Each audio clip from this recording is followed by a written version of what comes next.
नमस्कार साथियों, स्वागत है आप सभी का हमारे लॉजिकल लाइफ चैनल में। आज की वीडियो में हम महाशिवरात्रि व्रत की कथा का श्रवण करेंगे। महाशिवरात्रि का पावन पर्व इस साल 8 मार्च 2024 को मनाया जाएगा। इस दिन भगवान शिव की पूजा के साथ महाशिवरात्रि व्रत की कथा भी पढ़नी चाहिए।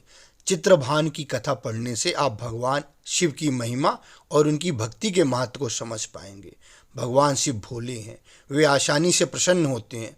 वह सच्चे मन से जल अर्पित कर देने मात्र से ही प्रसन्न होकर अपने भक्तों के दुख दूर कर देते हैं और उनको शिवलोक में स्थान प्रदान करते हैं। महाशिवरात्रि का दिन उनको प्रसन्न करने का सबसे बड़ा अवसर है। इस दिन भगवान शिव की पूजा करें और महाशिवरात्रि व्रत की कथा पढ़ें। महाशिवरात्रि व्रत की कथा। शिव पुराण के अनुसार एक समय में चित्रभानु नामक शिकारी शिकार करके अपने परिवार का पालन पोषण करता था। उस पर साहूकार का कर्ज था।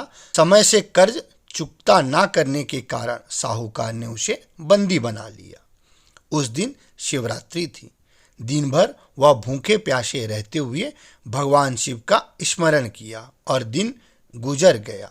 शाम को साहूकार ने उसे कर्ज चुकाने के लिए अगले एक दिन का समय दिया और चित्रभानु को छोड़ दिया। तब चित्रभानु भूख प्यास से व्याकुल होकर जंगल में शिकार खोजने लगा।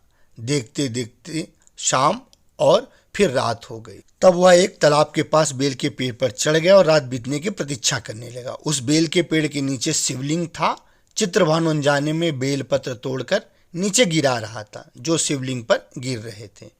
इस प्रकार संयोगवश वह दिन भर भूखा प्यासा रहा, जिससे उसका व्रत हो गया और शिवलिंग पर बेल गिराने से उसकी शिव आराधना भी हो गई। रात बीतने पर एक गर्भिणी हिरणी तालाब किनारे पानी पीने आई। तब वह धनुष बाण से उसे शिकार करने के लिए तैयार हो गया। उस हिरण ने चित्रभानु को देख लिया। उसने शिकारी से कहा कि वह गर्भवती है, जल्द ही प्रसव करेगी। उसने शिकारी से कहा, तुम एक साथ 2 जीव की हत्या करोगे, जो ठीक नहीं है। हिरनी ने शिकारी को वचन दिया कि वह बच्चे को जन्म देकर आएगी, तब शिकार कर लेना। इस प्रकार शिकारी ने उसे जाने दिया। इस दौरान प्रत्यंचा चढ़ाने और ढीली करते समय कुछ बेलपत्र शिवलिंग पर अचानक ही अनजाने में गिर गए। इससे प्रथम प्रहर की शिव पूजा हो गई। कुछ समय बाद एक और हिरनी वहां से जा रही थी। तब शिकारी खुश होकर उसके शिकार के लिए तैयार हो गया। तब हिरनी ने उससे निवेदन किया कि हे शिकारी, मैं थोड़ी देर पहले ऋतु से निवृत्त हुई हूँ, कामातुर वीरणी हूँ, अपने प्रिय की खोज में भटक रही हूँ। मैं अपने पति से मिलकर शीघ्र ही तुम्हारे पास आ जाऊंगी। तब शिकारी ने उसे जाने दिया।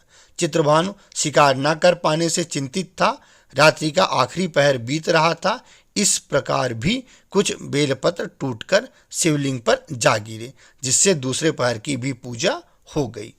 तभी एक तीसरी हिरनी बच्चों के साथ वहां से जा रही थी। तब चित्रभानु ने उसका शिकार करने का निर्णय किया। तब हिरनी ने उससे कहा, हे शिकारी, मैं इन बच्चों को इनके पिता के हवाले करके लौट आऊंगी। इस समय मुझे मत मारो।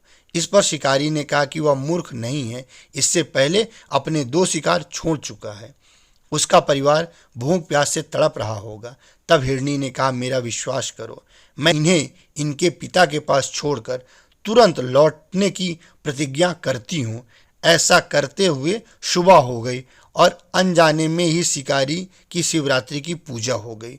उपवास और रात्रि जागरण भी हो गया। इसी बीच एक हिरण वहां से जा रहा था।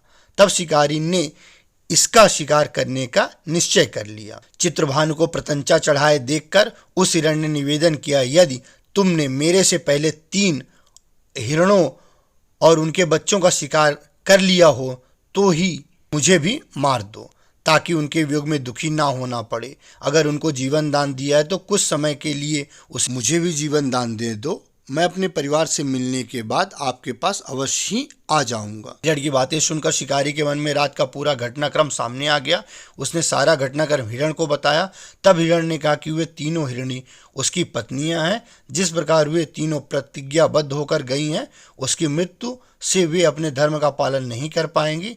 जिस प्रकार तुमने उन पर विश्वास करके उन्हें जाने दिया, वैसे ही उसे भी जाने दो, वह अपने परिवार के साथ जल्द ही यहाँ उपस्थित हो जाएगा। चित्रभानु ने उसे भी जाने दिया। शिवरात्रि व्रत और पूजा होने से उसका मन निर्मल हो गया था, उसके अंदर भक्ति की भावना जागृत हो गई थी। कुछ समय बाद वह हिरण अपने दिए वचन के कारण अपने परिवार के साथ शिकारी के सामने उपस्थित हो गया। उन जीवों की सत्यता, सात्विकता एवं प्रेम भावना को देखकर चित्रभानु को आत्मग्लानि हुई। उसने हिरण के परिवार को जीवन दान दे दिया। अनजाने में ही सही, शिवरात्रि का व्रत करने से चित्रभानु को मोक्ष मिला और मृत्यु के पश्चात यमदूत उसके जीव को ले जाने लगे। तब शिवगणों ने उन्हें वापस भेज दिया तथा शिकारी को शिवलोक ले गए। इस प्रकार भगवान शिव की कथा समाप्त होती है। बोलिए शंकर भगवान की जय हो, माँ दुर्गे की जय हो। हर हर महादेव।